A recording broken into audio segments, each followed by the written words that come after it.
comment inventer un modèle qui permette à l'employeur quand même de généraliser un mode de travail qui soit le plus rentable de son point de vue. Et en réalité, il y a une redéfinition de l'enjeu qui caractérise, me semble-t-il, le travail contemporain, le modèle managérial contemporain, qui est en gros de parvenir à transformer chaque salarié lui-même en petit bureau des temps et des méthodes pour qu'il s'administre à lui-même la philosophie taylorienne d'économie des temps et des coûts. C'est-à-dire que chacun doit veiller à faire l'usage de lui-même le plus efficace et le plus rentable du point de vue des critères de son employeur. C'est ça la nouvelle logique. Pour ceux qui connaissent un peu, ça s'appelle le lean management ou la lean production. C'est-à-dire, en gros, la lean production ou lean management, on nous présente comme faire plus avec moins, faire la chasse au gaspillage en permanence. Mais c'est ça, c'est que chacun doit veiller à faire l'usage de lui-même le plus rentable et le plus efficace du point de vue des critères de son employeur. Alors, ces critères varient.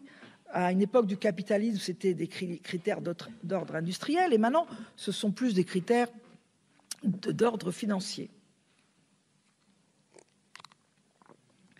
Mais je dirais que le cœur du nouveau modèle, c'est ça, c'est transformer chacun en relais de la philosophie et de la pensée taylorienne. C'est ça l'idée. C'est pas que ce soit imposé ex nihilo par d'autres, mais que chacun soit imprégné de cette philosophie, la trouve juste et normale et efficace et se l'applique à lui-même. Alors évidemment, la grande question, c'est comment on fait pour que les gens acceptent de jouer ce rôle-là.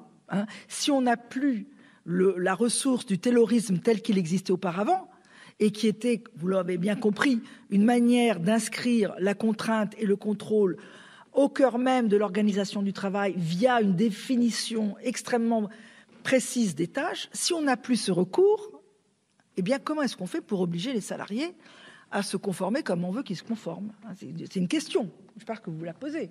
Non, pas tellement. Bon, moi, oui. Alors là, la réponse, elle est de deux ordres.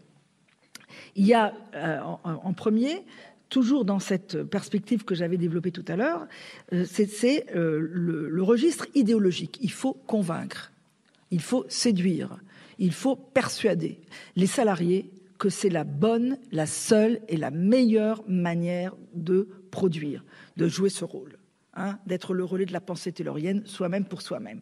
Que c'est absolument nécessaire, un peu sur le registre de Tina, vous savez, de Margaret Thatcher, « There is no alternative ». On ne peut pas faire autrement, on s'en sortira pas. On est en guerre économique, il faut défendre les emplois, il faut assurer la performance et la compétitivité des entreprises.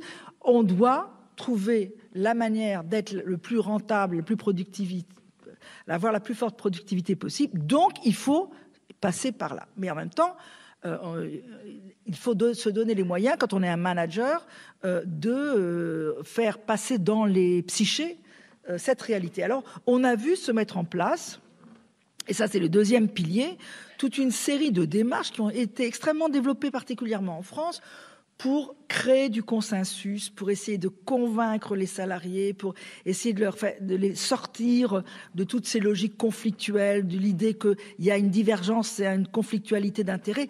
Donc, un temps infini passé dans les années 80 à convaincre les salariés que l'entreprise, c'était une communauté d'intérêts. Notamment, on avait à cette époque-là des organigrammes qui étaient représentés par des triangles.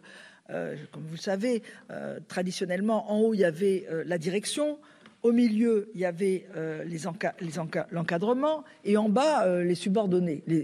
Alors maintenant, on a transformé, on a toujours le triangle, mais en haut, il y a le client, le marché. Bon, il n'y a plus la direction. Au milieu, il n'y a plus rien.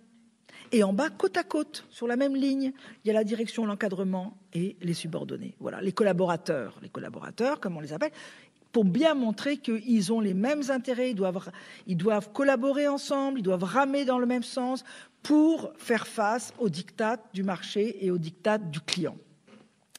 Et donc, il y a eu cette phase participative dans les années 80 où, avec moult groupes ad hoc, groupes d'expression, cercles de qualité, il s'agissait de convaincre, faire passer les messages aux salariés, et puis définir l'identité de l'entreprise, la culture de l'entreprise, les missions de l'entreprise. Bon, il y a eu un effort énorme pour essayer de transformer l'identité des salariés, de métamorphoser leur esprit, de les convaincre. Ça a duré longtemps, ça a coûté beaucoup d'argent, ça a coûté beaucoup de temps.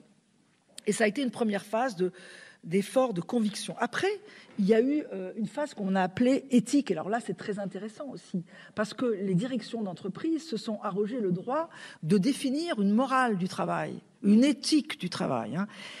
Ça a été des chartes éthiques que se sont données les entreprises, les grandes entreprises, pour définir le salarié vertueux, celui qui a sa place dans l'entreprise. Alors on sait celui qui est flexible, disponible, mobile, loyal, c'est celui qui s'implique à fond dans son travail, c'est celui qui vise l'excellence, mais surtout, et ça c'est très intéressant, ça n'a pas été assez remarqué à l'époque, c'est surtout celui qui accepte de se remettre en question, celui qui accepte de se remettre en cause et de prendre même des risques